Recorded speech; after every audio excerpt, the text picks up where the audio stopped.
हाँ जी, हेलो बेटा। जैसे बेटा हमने कल टॉपिक किया था टाइप्स ऑफ अकाउंट्स, उसके अब आज हम कंटिन्यू आगे करेंगे। एक बार मैं आपको नक्शे में पहले रिवाइज करवा दूँ। हम बेटा कल टॉपिक किया था टाइप्स ऑफ अकाउंट्स।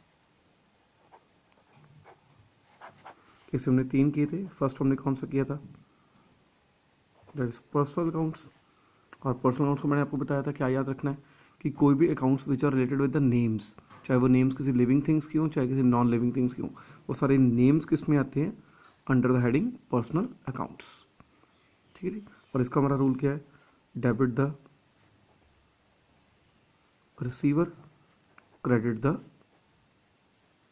गिवर। क्या बेटा फर्स्ट टाइप होगी। सेकंड हमारी हमने कौन सी की थी, रियल अकाउंट्स। रियल अकाउंट्स बेटा याद रखना उसमें क्या आती हैं आपकी, assets and liabilities. Assets and liabilities को हम किस में लेते हैं, रियल अकाउंट में। एसेट्स का मीनिंग हमने कल किया था। एसेट्स क्या होती हैं, the resources with the help of which a business can be conducted, कि जिन जिन चीज़ों की सहायता से हम अपने बिजनेस को चला रहे हैं उन चीज़ों को हम क्या कहते हैं, assets. For example cash, bank balance, building, furniture, equipments, machinery, debtors, all these things are assets. ऐसे लाइबिलिटीज़ क्या होती हैं, जो भी पेमेंट हमने इन फ्यूचर किसी को करनी है वो हमारे लिए क्या होती है, liabilities. For example bank loan, bank overdraft, creditors, bills payable etcetera. ठीक बेटा। सो ये हमारी क्या होती है, एसेट्स एंड लाइबिलिटीज़। और ये एसेट्स लाइबिलिटीज़ किस में आती हैं, रियल में। और इसको हमने रूल क्या पढ़ा था, debit what comes in, credit what goes out. ठीक बेटा। और तीसरे हमने किए थे नॉमिनल अकाउंट्स। नॉमिनल अकाउंट्स बेटा क्या आते हैं, आपके expenses, losses, incomes and gains. इन चारों को मिला के हमारा जो अकाउंट बनता है उसको हम क्या कहते हैं, नॉमिनल अकाउंट्स। ठीक है जी। और नॉमिनल का हमने रूल क्या पढ़ा था, debit all expenses and losses, credit all incomes and gains. ठीक बेटा। ठीक है जी, रिवाइज हो गया हमारा।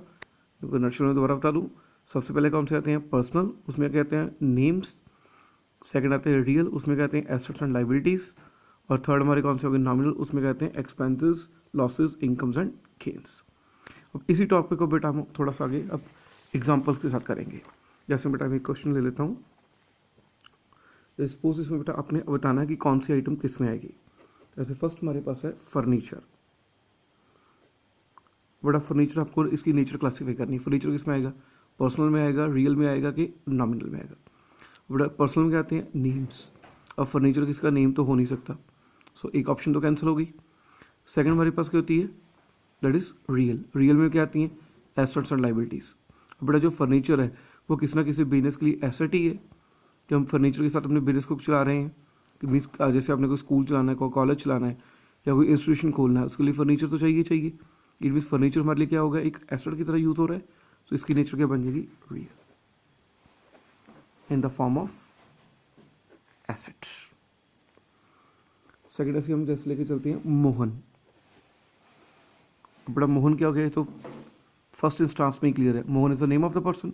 और जितने भी नेम्स है, चाहे वो लिविंग थिंग्स की हो चाहे वो नॉन लिविंग थिंग्स की हो, वो किस में आते हैं, पर्सनल में। तो इसकी नेचर क्या बन गई, पर्सनल। ऐसे थर्ड हम लेके चलते हैं, दैट इज सैलरी। अब सैलरी बेटा जो है, या तो हम सैलरी किसको दे रहे होंगे, अगर तो हम सैलरी किसको दे रहे हैं तो हमारे लिए क्या बना, एक्सपेंस। और अगर हमें खुद को सैलरी मिल रही है तो हमारे लिए क्या बन गई, इनकम। सो चाहे एक्सपेंस हो चाहे इनकम हो, एक्सपेंसेस और इनकम्स किस में कवर होते हैं, दैट इज नॉमिनल में। सो इसकी नेचर क्या बन गई, nominal. It can either be expense और इनकम। सो डिपेंड करता है, अगर आप पे कर रहे हो तो एक्सपेंस, अगर आप रिसीव कर रहे हो तो इनकम।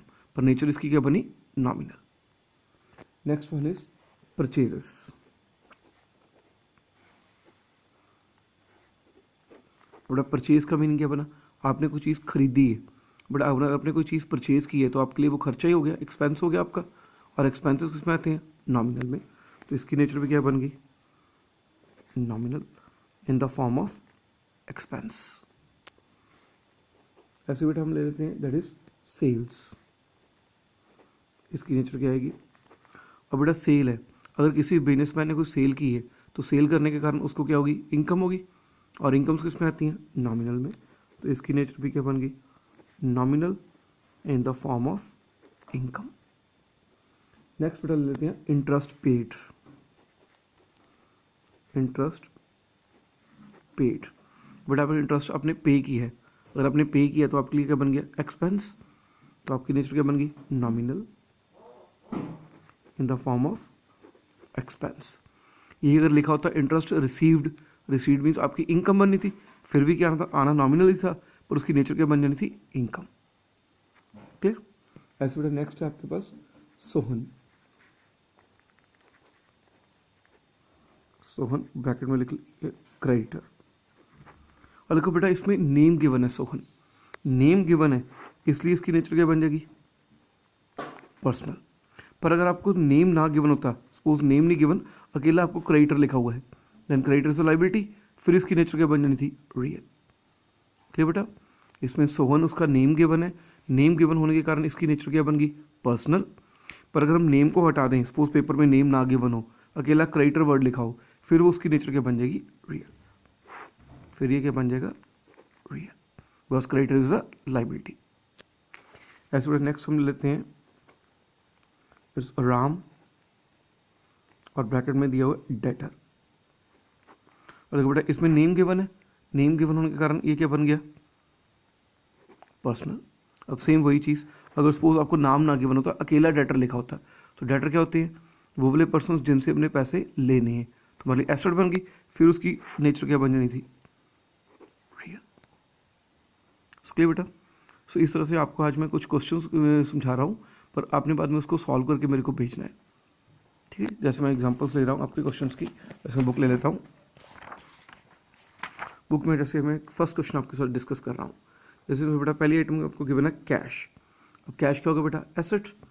तो कैश क्या हमारे लिए एक रिसोर्स है जिसके साथ हम बिजनेस को चलाएंगे, और रिसोर्सेज किस में आते हैं, एसेट्स में, और एसेट की नेचर क्या होगी, रियल।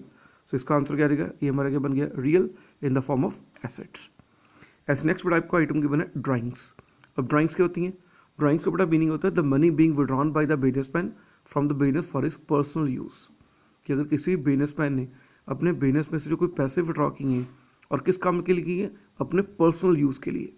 जैसे सपोज बेटा मेरी कोई शॉप है, मैंने अपनी शॉप में से कोई पैसे विड्रॉ किए हैं, और उन पैसों से अपने घर का खर्चा किया है। और पैसे कहाँ से निकले हैं, बिजनेस से, पर खर्चा किसका हुआ है, मेरे अपने घर का। सो जब भी हम बिजनेस में से कोई पैसे अपने घर के लिए निकाल लेते हैं, अपने पर्सनल यूज़ के लिए निकालते हैं, चाहे वो पैसे निकालने हो चाहे वो चीज़ें निकालनी हो, तो उसको हम क्या कहते हैं, ड्राइंग्स। और ड्राइंग्स जो है वो किसने की हैं, बिजनेसमैन ने। तो बिजनेसमैन ने बिजनेस से पैसे निकाले हैं ना, इसलिए ड्राइंग्स किसने की हैं, बिजनेसमैन ने।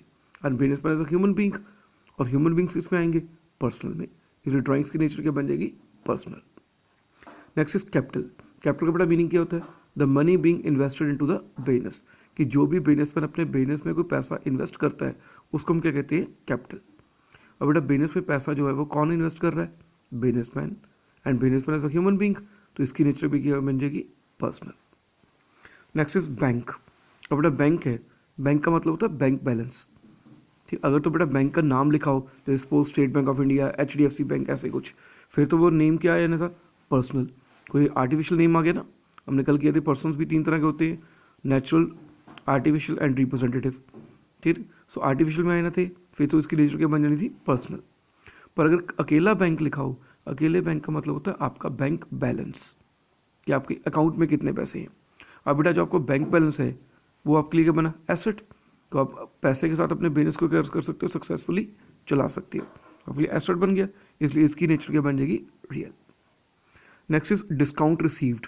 आपको डिस्काउंट मिला है, अगर आपको किसी से कोई डिस्काउंट मिल रहा है तो आपके लिए क्या बन गई, अब सोचो डिस्काउंट आपको मिला है तो आपका फ़ायदा ही हुआ है, गेन हुआ है आपको, और गेन्स किस में आते हैं, नॉमिनल में, सो इसकी नेचर क्या बन गई, नॉमिनल।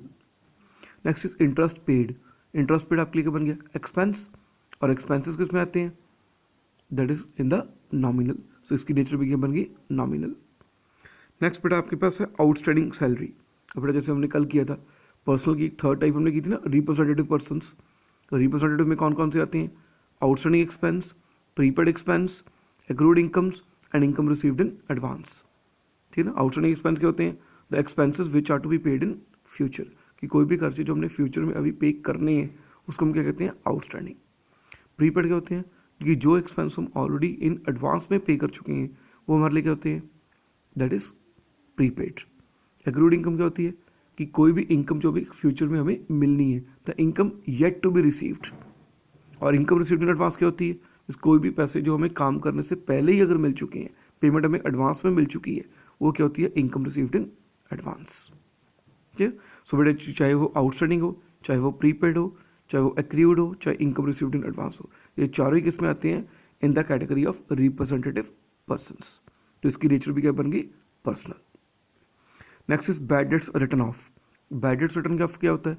बैड डेट्स का मतलब होता है आपके जो पैसे डूब गए। सपोज आपने बिजनेस में किसी से भी पैसे लेने थे और वो पर्सन जो पैसे देने से मुकर गया या पैसे आपको नहीं मिले, उसको हम क्या कहते हैं अकाउंट्स में? Bad debts. बैड डेट्स में आपका लॉस हो गया कि आपके पैसे डूब गए, और लॉसेस किस में आते हैं? नॉमिनल में। तो इसकी नेचर क्या बन गई? नॉमिनल। ऐसे नेक्स्ट है बेटा बैंक ओवरड्राफ्ट। बैंक ओवरड्राफ्ट क्या होता है? लाइबिलिटी, कि आपने बैंक से पैसे के लिए फॉर द शॉर्ट पीरियड, थोड़े समय के लिए आपने बैंक से पैसे के लिए उधार लिए, उसको हम कहते हैं ओवरड्राफ्ट। अब उधार लिए मीन्स हमें वापस करने पड़ेंगे, it means it becomes a liability for the business. और लाइबिलिटीज किस में आती हैं? रियल में। Next is sales. अब सेल्स बेटा आपके लिए क्या है? इनकम। और इनकम्स किस में आती हैं? नॉमिनल में। परचेज, परचेज में आपने कोई चीज़ खरीदी है, खरीदी मीन्स आपके लिए एक्सपेंस हो गया, खर्चा हो गया आपका, तो नेचर क्या बन गई? नॉमिनल। प्रीपेड रेंट, जैसे हम अभी बात करके हटे हैं कि चाहे आउटस्टैंडिंग हो चाहे प्रीपेड हो, ये सारे किस में आते हैं? रिप्रेजेंटेटिव पर्सन्स में। तो इसकी नेचर क्या बन गई? Personal. Next is accrued. Accrued भी किस में आते हैं? रिप्रेजेंटेटिव में। इसकी नेचर भी क्या बन गई? Personal. Bad debts recovered. Recovered का मीनिंग क्या है? कि जो पैसा आपका पहले डूब चुका था वो वाला पैसा आपको क्या मिल गया? वापस मिल गया। अब जो बेटा आपको पैसे वापस मिल गए हैं वो आपके लिए क्या बन गया? आपका फायदा ही हो गया, आपका गेन हो गया कि आपको डूबे पैसे वापस मिल गए। सो आपकी नेचर की इसकी बन गई नॉमिनल।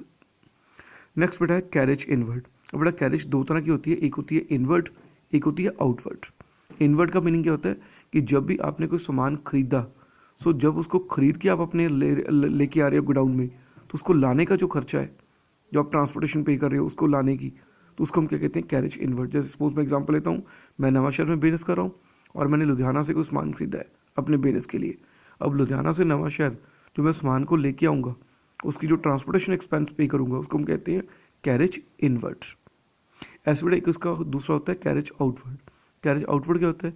कि कोई भी एक्सपेंस जो हम पे करते हैं रिगार्डिंग सेल्स, जैसे मैंने कोई सेल की है और सेल के वक्त अगर मैं अपने कस्टमर को होम डिलीवरी दे रहा हूँ या उसके बिजनेस के पास चीज़ें पहुँचा रहा हूँ उसके पास, तो उसको पहुँचाने का भी मेरा खर्चा होगा ना, उसको हम क्या कहते हैं? Carriage outward. सो बेटा चाहे कैरेज इनवर्ड हो चाहे कैरेज आउटवर्ड हो, बोथ आर एक्सपेंसेस, और दोनों की नेचर क्या आएगी?